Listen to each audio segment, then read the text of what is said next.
थोड़ी सी अकल, ज़रा सी मेहनत आपका घर संवार देगी। एक मिडिल क्लास हाउसवाइफ हर दिन ये सोचती है, बल्कि कोशिश करती है कि किस तरह से वो सिर्फ चंद रुपए बचाए और अपनी गृहस्थी को खूबसूरत भी बनाए। आपके साथ मैं ये शेयर करूंगी कि कैसे आपकी एक आदत से आप अपने पूरे हफ्ते का बोझ हल्का कर लोगे। आपके साथ अपनी कुछ बजटिंग टिप्स शेयर करूंगी और आपको लाहौरी स्टाइल हलवा पूरी, ये नरम नरम पूरियां बनाना सिखाऊंगी। किस तरह से आप घर पे हलवा पूरी बना सकते हो और अपनी फैमिली को खूब इंजॉय करवा सकते हो। अपनी संडे की रूटीन आपके साथ मैं शेयर कर रही हूँ। आज का मेरा ये व्लॉग बेहद इंफॉर्मेटिव है। आपने बस व्लॉग को पूरा देखना है बिना स्किप करे। किसी भी पॉइंट पे आपको आज का ये व्लॉग पसंद आए तभी एक लाइक और चैनल को सब्सक्राइब लाजमी करिएगा।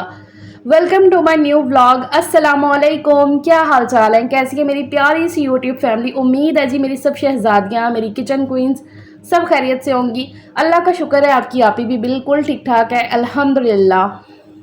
सुबह के 6 बजे का टाइम, संडे का दिन मतलब कि छुट्टी का दिन। आप सबको पता है कि संडे हो या मंडे, अपना हर दिन प्रोडक्टिव हो तभी सुकून मिलता है। अब आपका पूरा दिन प्रोडक्टिव तो तभी बनेगा जब आपके दिन का आगाज़ जल्दी होगा। इसमें कोई शक वाली बात नहीं है कि जब आप दूसरे दिनों की तरह अपने छुट्टी के दिन को भी बहुत ही प्रोडक्टिवली हैंडल करना चाहते हो तो उसके लिए आपको टाइम से ही उठना पड़ेगा, जैसे आप वीकडेज़ में उठते हो। खैर, हफ्ता हो गया कि मैंने ज़रा वॉक भी शुरू की हुई है सुबह शाम के टाइम की। तो अभी मैं वहीं से वापस आई हूँ बाहर से होके। तो अभी 6 बजे हैं, तो बच्चे भी सब सोए हुए थे जब मैं आई। हस्बैंड अंदर रूम में लेटे हुए थे, सजील भी। यहाँ पर सिर्फ हानिया और ज़यान ही रह गए थे। अभी क्या है ना, आजकल ज़रा रातें ठंडी हैं तो कूलर चलता है रात में। कभी कूलर बंद करो, कभी चलाओ, सर्दी लग रही है बंद कर दो, फिर दोबारा से चला दो, इस तरह से हो रहा होता है। और हस्बैंड तो बहुत ही कम लेटते हैं कूलर के आगे ना, उन्हें बहुत जल्दी सर्दी लगने लगती है। तो वो फिर अंदर रूम में ही जाके लेट गए और जैसे सजील को सर्दी लगी वो भी अंदर चला गया। मैं आई जब तो मैंने देखा हानिया और ज़यान ही रह गए हैं सोए हुए। तो उनको उठा के मैंने अंदर रूम में लेटा दिया और वहीं से अपना मैंने काम शुरू कर दिया। हॉल को पूरा मैंने समेट दिया है क्योंकि हॉल में सारे बिस्तर हुए होते हैं तो चलने की जगह ही नहीं पीछे बचती है, इसलिए हॉल को मैंने सबसे पहले समेटा है। उसके बाद मैं झाड़ू वगैरह लगाने लगी थी कि हस्बैंड की आँख खुल गई। अल्लाह का शुक्र है वो भी टाइम से उठ जाते हैं। तो मुझे कहते हैं कि रुको अभी झाड़ू वगैरह ना लगाओ, क्योंकि हमारा प्लान था कि आज ये वाली जो विंडो है ना, इसके ऊपर ये जो जाली लगी हुई है ना, इसको रिमूव करना था। यहाँ पर ये घर की कंस्ट्रक्शन के टाइम पे ना ये विंडो हमने छोड़ दी थी कि हवा की क्रॉसिंग अच्छे से हो जाएगी, ताज़ा हवा आएगी। लेकिन इसकी जाली आप देख रहे हैं ना, बिल्कुल ऐसे बंद हुई पड़ी है, कुछ पेंट की वजह से और कुछ ये बाहर की साइड पे है ना, तो डस्ट वगैरह काफ़ी जमी हुई है। तो हमने वॉश वगैरह की कि चलो हो जाएगी साफ़, लेकिन नहीं हो पाई। तो फिर हमने कहा कि चलो इसको ना रिमूव ही कर देते हैं पूरा, इसकी जाली को। तो मुझे ये था कि बाहर से किसी को बुलवाना पड़ेगा तो वो आके कटिंग वगैरह करेंगे, लेकिन हस्बैंड कह रहे थे कि नहीं मैं ये कर दूंगा। उन्होंने थोड़ा सा प्लास के साथ करने की कोशिश जब की ना तो वो हो रही थी इजीली, तो वो कह रहे नहीं थोड़ा टाइम लगेगा लेकिन मैं कर दूंगा। बस यही कोशिश होती है कि चलो थोड़े बहुत पैसे बच जाएं, इस तरह से घर के जितने काम हो सके ना वो खुद कर लें। एक तो ज़रा पूरा तमादी आती है इससे, और दूसरा काम करने का पता चलता है, और तीसरा सबसे इम्पॉर्टेंट चीज़ हम मिडिल क्लास फैमिली के लिए कि ज़रा थोड़ी सी बचत हो जाती है और वहीं किसी और ज़रूरी काम में यूटिलाइज हो जाती है। खैर, वहाँ से वो सारी जाली रिमूव की। उसके बाद मैंने घर की सारी साफ़ सफाई कर ली। फ्रेश होके अभी मैं आ गई हूँ। बच्चे अभी भी सोए हुए हैं, तो मैंने कहा आज मैं सबके लिए ज़रा स्पेशल सा करके नाश्ता बनाती हूँ। संडे है तो छुट्टी अच्छे से इंजॉय कर लेंगे बच्चे, क्योंकि बच्चे 2-3 दिन से कह रहे थे कि इस संडे हम हलवा पूरी खाएंगे। तो मैंने कहा अच्छा भी हलवा पूरी तो फिर हम घर पे बनाते हैं, एक तो अच्छी सी बन भी जाएगी और मज़े की भी बनेगी घर पे, और कोई ज़्यादा इस पर टाइम नहीं लगने वाला है कि भाई हलवा पूरी इसके सारे लवाजमात हैं तो भाई पता नहीं कितना ही टाइम लग जाएगा। बिल्कुल भी नहीं, 1 से सवा घंटे के अंदर मैंने सारा ये कुछ बना के सर्व भी कर दिया था। हालांकि मेरी पहले से इतनी कोई प्लानिंग नहीं थी कि मैं आज ये बनाऊंगी, थोड़ा बहुत मैंने सोचा हुआ था कि चलो देखेंगे, लेकिन हाँ फुल प्रूफ मैंने सुबह के टाइम ही किया है कि चलो मैं बच्चों को बना के देती हूँ। ये यहाँ पर मैंने ले लिया है जी मैदा। अच्छा, मैंने कप के साथ नाप के लिया है। मैं आपको भी बताऊँ, नॉर्मल साइज़ के आपके घर में जो कप होते हैं ना, उस हिसाब से आप अगर आप मैदा लोगे, मतलब 1 कप के साथ आप 3 पूरियाँ बनाओगे, 3 पूरियाँ बना सकते हो। क्योंकि इससे पहले भी मैं ऐसे बनाती हूँ ना तो ज़रा थोड़ा सा आइडिया बैठ गया है, तो इसलिए यहाँ पर मैंने 3 से साढ़े 3 कप जो है ना वो मैदा ले लिया था। इसके अंदर मैंने थोड़ा सा नमक ऐड करके नॉर्मल पानी के साथ नरम सा आटा गूंथ लिया। अब यहाँ पर देख रहे हो आटा कितना नरम है, और नमक मैंने बिल्कुल थोड़ा सा इसमें ऐड किया था, बहुत ज़्यादा नहीं।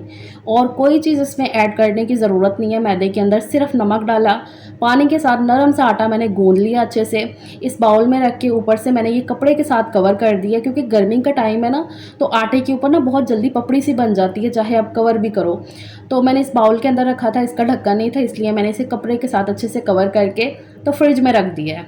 हाँ, कपड़े को मैंने गीला करके निचोड़ लिया था। मैंने कहा ये मैं आपको बता दूँ, मैं भूल गई थी पहले बताना। अच्छा, वो मैंने कवर करके फ्रिज में रख दिया, उसको रेस्ट मिलेगी। जितनी अच्छी आटे को रेस्ट मिलेगी पूरियाँ उतनी बेहतरीन बन के तैयार होंगी। अच्छा, यहाँ पर अभी मैंने कढ़ाई रख दी है आलू की तरकारी बनाने के लिए, जो हलवा पूरी के साथ खाई जाती है। तो उसके लिए यहाँ पर मैंने ऑयल डाला, इसमें थोड़ा सा 4-5 चम्मच जितना, और इसमें ज़ीरा और कलवंजी ऐड कर दिया। अच्छा, मेरे से ना बाय मिस्टेक ज़ीरा और कलवंजी मिक्स हो गए थे आपस में, इसलिए मैंने एक ही चम्मच के साथ ऐड कर दिया, वही मैं आपको दिखा रही थी। अगर अलग से जाए ना तो फिर आधा चम्मच जितना ये जाएंगे। अच्छा, ज़ीरा और कलवंजी जब ज़रा थोड़े से भून के उसमें से खुशबू आने लगी, तो फिर इसमें मैंने ये बॉईल किए हुए आलू, इनको हाथों के साथ तोड़ के ही मैंने ऐड कर दिया। ये आलू मैंने रात को बॉईल किए थे कल, के बच्चों के लिए सैंडविच वगैरह बन जाएंगे इस तरह से करके ना। ज़्यादातर मैं बच्चों के सैंडविच ही बनाती होती हूँ, जब आलू ऐसे पड़े हो ना कि पक नहीं रहे हैं, वो सालन में इस्तेमाल नहीं हो रहे हैं, ख़राब हो जाएंगे, तो मैं बॉईल करके रख देती हूँ कि किसी न किसी चीज़ में ना ऐसे फिर इस्तेमाल हो जाएंगे। ज़्यादातर बच्चों के सैंडविच बनते हैं इस तरह से ना, ज़रा चीज़ें इस्तेमाल में आ जाती हैं, ख़राब नहीं होती हैं। तो ये पूरी कोशिश करनी चाहिए कि कोई चीज़ अगर ख़राब हो रही है तो उसे जल्दी से जल्दी इस्तेमाल कर लिया जाए। अच्छा, यहाँ पर ये आलू को मैंने फ्राई कर लिया अच्छे तरीके से ज़ीरा और कलवंजी के साथ, और आलू आपने ना तोड़ के ही ऐड करने हैं। इसी तरह से ना इसकी ग्रेवी काफ़ी अच्छी सी ज़रा थिक सी बनेगी, काट के वैसे नहीं मज़ा आएगा। अच्छा, इसमें मैंने नमक, लाल मिर्च पाउडर और हल्दी भी थोड़ी थोड़ी ऐड कर दी थी। बहुत ज़्यादा इसमें मिर्च मसाले नहीं जाते, ज़रा थोड़ा सा फीका ही अच्छा लगता है, इसलिए मैंने लाल मिर्च पाउडर, नमक, हल्दी पाउडर ज़रा थोड़ा सा ही ऐड किया था, कलर के लिए भी और ज़रा हल्के से टेस्ट के लिए भी। वो डाल के हल्का सा फ्राई किया, साथ में मैंने पानी डाल के ज़रा ग्रेवी बन जाएगी तो एक साइड पे पकने के लिए छोड़ दिया है। यहाँ पर अब मैंने क्या बना लेती हूँ मैं हलवा। हालांकि बच्चों को इतना पसंद नहीं है हलवा पूरी के साथ खाना, हस्बैंड भी इतने शौक से नहीं खाते हैं, लेकिन हाँ मैंने कहा कि चलो भी, जब एक प्लेटर बन रहा है लाहौरी स्टाइल हलवा पूरी, तो हलवा होना चाहिए। अच्छा, ये बड़ा ईजी सा तरीका है हलवा बनाने का, मैं इस तरह से बनाती हूँ, मुझे ये बड़ा कन्वीनियंट सा लगता है कि मैं सूजी को पहले ड्राई रोस्ट कर लेती हूँ, बजाय कि इसमें घी ऐड करके फिर इसको मैं भूनूँ। मुझे ना वो ज़रा थोड़ा सा मुश्किल लगता है, इस तरह से ना मुझे ऐसा लगता है कि वो ना हलवा बहुत जल्दी साथ लगने लगा है सूजी, कि बहुत जल्दी जैसे काली काली होने लगती है। इसलिए ना मैं ऐसे पहले ड्राई रोस्ट कर लेती हूँ, इसे पहले घी डालने से पहले ऐसे भून लेती हूँ अच्छे तरीके से सूजी को। और भून के जब तक सूजी भून रही थी, यहाँ पर मैंने ना पतीली के अंदर 3 कप भर के पानी ऐड कर लिया था, क्योंकि मेरे हिसाब से जो है ना वो 1 कप जितनी इसमें सूजी थी, तो इसलिए मैंने 3 कप पानी डाला इस पतीली के अंदर, और इसमें चीनी डाल दी अपने मीठे के हिसाब से, और साथ में मैंने थोड़ा सा ज़र्दा रंग भी डाला। मैंने कहा बाहर के हलवे जैसे ही लुक आनी चाहिए, इसलिए मैंने ज़र्दा रंग ऐड कर दिया था, और चीनी अपने मीठे के हिसाब से। जब चीनी अच्छे से उसमें डिज़ोल्व हो गई ना, तो फिर इसको जो है ना मैंने उतार लिया नीचे, मतलब पानी अच्छे से पक गया था। उबाले नहीं मैंने दिए, सिर्फ चीनी को उसमें मिक्स कर लिया था, इतना गर्म किया मैंने। उसके बाद मैंने यहाँ पर दोबारा से ये जो सूजी मैंने ड्राई रोस्ट की थी वो रखी चूल्हे के ऊपर, और इसमें घी ऐड कर दिया। जब भी आप कोई भी मीठा बना रहे हो ना, उसमें घी ही ऐड करो, तभी उसका बहुत ही मज़े का फ्लेवर आता है। तो इसमें मैंने घी ऐड करके कुछ 4-5 चम्मच जितना, क्योंकि हलवे में घी ज़्यादा ही जाता है, तो घी ऐड करके भी थोड़ा सा भुना।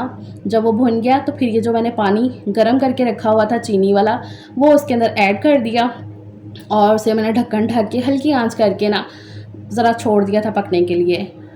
मैंने कहा यहाँ पर अब ड्राई फ्रूट के नाम पे मेरे पास बादाम पड़े हुए हैं, तो यही मैं काट के डाल देती हूँ, अच्छे लगेंगे खाने में। हालांकि बाज़ारी हलवे के ऊपर कहाँ बादाम वगैरह होते हैं, लेकिन अब घर पे बना रहे हैं तो अपने हिसाब से ज़रा अच्छे से करके बना लेते हैं, ताकि बच्चे सब शौक़ से खा भी लें। ऐसे होता है ना, ड्राई फ्रूट के नाम पर ज़रा चीज़ें जितनी देखने में अच्छी लगें उतनी फिर खाने में अच्छी लग रही होती हैं। तो इस तरह से करके जितनी हो सके उतनी एफ़र्ट कर दो, ताकि बच्चे, आपकी फ़ैमिली खुश हो जाए। यहाँ पर हलवा बन के हो गया जी तैयार, ऊपर मैंने बादाम वगैरह छिड़क दिए हैं। बहुत ही फटाफट से ये हलवा बन जाता है इस तरीके से, तो मैं ऐसे ही बनाती हूँ, मुझे बड़ा ही कन्वीनियंट सा तरीका लगता है। खैर जी, हलवा बना के मैंने साइड पे रख दिया। अच्छा, यहाँ पर ये आलू की तरकारी सालन भी पक चुका था। इसकी ग्रेवी जितनी मुझे चाहिए थी, हमें ज़रा थोड़ी-सी गीली अच्छी लगती है, थोड़ी-सी ज़्यादा लिक्विडी, तो मैंने उसी हिसाब से रखी है। अच्छा, इसके अंदर मैंने अभी अचार ऐड कर दिया, इसके ना खटास लाने के लिए इसमें ना ज़रा हल्का-सा अचार ऐड कर दो, बहुत ही मज़े का फ्लेवर आ जाता है। तो अचार मैंने ज़रा-सा इसमें ऐड कर दिया, उसे मिक्स कर दिया था। काफ़ी मज़े का फ्लेवर हो जाता है इस तरह से, खट्टा-सा। तो वो मिक्स करके छोड़ दिया, हलवा भी बन गया, आलू की तरकारी भी बन गई। अब यहाँ पर पूरियाँ बनाने की बारी आ गई है। तो उसके लिए मैंने अपनी प्यारी सी कढ़ाई निकाल के उसको अच्छे से वॉश करके रख दिया चूल्हे पे। वो गर्म होगी तो उसमें मैं ऑयल ऐड कर दूँगी। यहाँ पर अब मैं ये मैदे के पेड़े बना लेती हूँ, जो मैंने मैदे का आटा गूँध के रखा है, इसके अब पेड़े बन जाएँगे। ये सारे आटे के ना टोटल 10 पेड़े बन के तैयार हुए थे, मतलब कि 10 पूड़ियाँ बनेंगी। 3 साढ़े 3 कप मैदा था, उसमें से 10 जो पूड़ियाँ ना वो बन के तैयार हो जाएंगी अच्छी सी। अच्छा, ये पेड़े बनाने के लिए ना हल्का सा हाथों को मैं ऑयल लगा रही थी, क्योंकि आटा ये काफ़ी नरम है। इसी तरह से आटा आपने नरम रखना है, तभी आपकी पूड़ियाँ जो है ना वो अच्छी नरम बन के तैयार होंगी। आटे को आपने सख्त नहीं रखना है। जो मैं सर्दियों में पूड़ियाँ बनाती होती हूँ ना सालन के साथ, जैसे कि दूसरी पूड़ियाँ आटे की, नॉर्मल आटे की पूड़ियाँ, तो वो मैं आटा बहुत ही सख्त रख के गूँथ रही हूँ, वो ज़रा दूसरी पूड़ियाँ होती हैं। लेकिन ये जो लाहौरी स्टाइल बहुत ही नरम वाली जो पूड़ियाँ हमें बाहर से मिलती हैं ना, वो इसी तरह से बनती हैं कि जितना आप मैदे को नरम रख के गूँधोगे उतनी वो अच्छी बनती हैं। और जो मैं सर्दियों में अक्सर बनाती होती हूँ ना दूसरी पूरियाँ, वो मैं नॉर्मल आटे की बनाती होती हूँ। सर्दियों में मैं इसलिए कह रही हूँ क्योंकि वो आलू मटर के सालन और आलू गोभी के सालन के साथ काफ़ी टेस्टी लगती हैं आटे की पूरी। तो वो भी मैंने अपने चैनल पे 3-4 दफ़ा शेयर की हुई है। ख़ैर, यहाँ पर ये पूरियाँ देखो कितनी अच्छी बन के तैयार होती जा रही हैं। यहाँ पर मैंने बटर पेपर रख लिया था नीचे थाल के अंदर। ऑयल को बहुत अच्छे से आपने गरम कर लेना। ऑयल जितना अच्छा गरम होगा ये पूरियाँ उतनी अच्छी बनती जाएँगी। बस आपने ना पेड़े को पहले बना के ना पेड़ों को तो थोड़ी रेस्ट दे देनी है 5 मिनट की। उसके बाद जो पहला पेड़ा है सबसे पहले वो उठाओ, उसको हाथों के साथ इस तरह से बेल लो। बहुत ज़्यादा अगर चिपके ना आटा, क्योंकि आटा नरम है ना, तो हल्का सा खुश्का लगाओ, बहुत ज़्यादा लगाने की भी ज़रूरत नहीं है। हल्का सा सिर्फ खुश्का लगा लो हाथ पे, और अगर बेलन के साथ बेल रहे हो तो बस हल्का से हल्के हाथों से बेल के तो इस तरह से कढ़ाई में रखते जाओ, छोड़ते जाओ, और तेज़ आंच पे पकाओगे तो तभी ये अकड़ेंगी नहीं, पूड़ियाँ ऐसी सॉफ्ट ही रहेंगी। अगर हल्की आंच पे बनेंगी तो ये पूड़ियाँ जो है ना वो अकड़ जाएंगी। तो आपके सामने कितनी सॉफ्ट सी पूड़ियाँ ये बन के तैयार हुई हैं। बस आपने इनको बहुत ज़्यादा पतला बेल के फ्राई नहीं करना है, तो फिर बाज़ार से बेहतर आप पूड़ियाँ घर पे तैयार कर लोगे। बाज़ार की पूड़ियाँ फिर भी कहीं ना कहीं जो ना अकड़ जाती हैं, और वो ना थोड़ी सी चूर पूर उनका गिर रहा होता है। लेकिन यहाँ पर आप देख रहे हो आपके सामने बहुत ही सॉफ्ट सी ये पूड़ियाँ बन के तैयार हुई हैं। मज़ेदार सी प्लेटिंग आपके सामने मैंने कहा कर लेती हूँ। चने मैंने बाहर से मंगवा लिए थे, और यहाँ पर बहुत ही टेस्टी वाली ये प्लेट तैयार हो गई है। हलवा, पूरी, आलू की तरकारी और साथ में चने, फुल प्लेट लाहौरी स्टाइल में हलवा पूरी। Because I am Lahori. जो अक्सर कमेंट कर रहे होते हैं ना आप, ये आप कहाँ से हैं, तो उनके लिए बता रही हूँ। काफ़ी दफ़ा मैंने शेयर किया है कि मैं लाहौर से हूँ। अच्छा, अल्लाह का शुक्र है बच्चों को बहुत ज़्यादा पसंद आई, सब ने शौक़ से खाया, नाश्ता अच्छे से हो गया था। नाश्ता करने के बाद ज़रा थोड़ी सी रेस्ट कर ली थी मैंने। अभी यहाँ पर ये दोपहर का टाइम है, दोपहर के बाद का ही 2-3 का टाइम होगा। संडे के दिन, छुट्टी के दिन मैंने ये वाले काम भी लाजमी करके रखने होते हैं, जो मेरे आने वाले पूरे हफ्ते को इस कदर हल्का कर देते हैं कि मैं इस कदर पुरसकून फ़ील करती हूँ कि मैं बता ही नहीं सकती हूँ। जब ये सारी तैयारियां मैं करके रख लेती हूँ ना, उसके बाद पूरा हफ्ता मेरा जो वाकई में बोझ जो है ना वो बिल्कुल बोल लो कि कम हो जाता है, हल्का हो जाता है बोझ। यहाँ पर मैं ये धनिया, पुदीना, सब्ज़ मिर्च, अदरक, लहसुन लेकर बैठी हूँ। इनको एक ही दफ़ा सबको मैं साफ़ करके रखूँगी। जो भी ग्रोसरी वेजिटेबल्स वगैरह आई हैं उनको मैंने सबको समेट के रख दिया है। और ये मेरा छोटा शहज़ादा आजकल छोटी छोटी बातों पे ऐसे नाराज़ होकर बैठ जाएगा। असली ने किसी बात पे रोका है तो आ गया अंदर, नाराज़ होकर लेट गया है। वही मैं हंस रही थी, उठा रही थी कि क्या हो वैसे यान, इधर आओ। बच्चे छोटे छोटे, इनकी आजकल मस्तियाँ, नाराज़गियाँ ऐसे ही पड़ी हुई हैं। खैर, वहाँ पर बैठ के मैंने ये धनिया, पुदीना, सब्ज़ मिर्च, अदरक, लहसुन ये सब कुछ रख लिया इस तरह से करके। और जब शोहर जाए ना ऐसे ये ग्रॉसरी वगैरह करने, स्पेशली ये सब्ज़ियों की, तो वो इस तरह की चीज़ें लेकर आते हैं। ये सब्ज़ मिर्चें आप देख रहे हैं जो आधी से ज़्यादा लाल हुई पड़ी हैं, तो वही मैं कह रही थी उन्हें। आजकल ना मैं नहीं उनके साथ जा रही हूँ, गर्मी इतनी ज़्यादा हो गई कि दिल नहीं करता, तो मैं उन्हें कहती हूँ कि जाके आप ही ले आओ सारी सब्ज़ियाँ, मैं क्या ही जाऊँ। खैर, यहाँ पर मैंने धनिए को साफ़ करके रख लिया है, पुदीने के पत्ते तोड़ लिए, सब्ज़ मिर्चों की डंडियाँ हटा दो तो वो जल्दी ख़राब नहीं होती, 10-15 दिन आराम से निकालती हैं। आज तो ये थोड़ा थोड़ा ही सामान था क्योंकि पुदीना धनिया काफ़ी हद तक ख़राब निकल आया था। यहाँ पर मैंने एक डब्बे के अंदर सब्ज़ मिर्चें और सब्ज़ धनिया रख दिया है, और दूसरे के अंदर पुदीना। पुदीना मेरे घर में काफ़ी इस्तेमाल में आता है, कोई भी शरबत वगैरह बन रहा हो ना तो उसमें मैं ऐड कर लेती हूँ। काफ़ी इसका अच्छा टेस्ट भी होता है और तासीर भी काफ़ी सही रहती है। गर्मियों में ना बेस्ट रहता है ये। तो बस वहाँ पर मैंने उन सारी चीज़ों को स्टोर करके अच्छे से फ्रिज में रख दिया है। आराम से हफ़्ता 10 दिन वो चलेंगी। जब भी इस्तेमाल करना हो, धनिया निकाला फ्रिज से और वो ऐसे काट के हांडी में इस्तेमाल कर लिया। कोई ज़्यादा ताम-झाम करने की ज़रूरत ही नहीं रहती है फिर, ऐसे छोटे-छोटे काम हुए पड़े हों।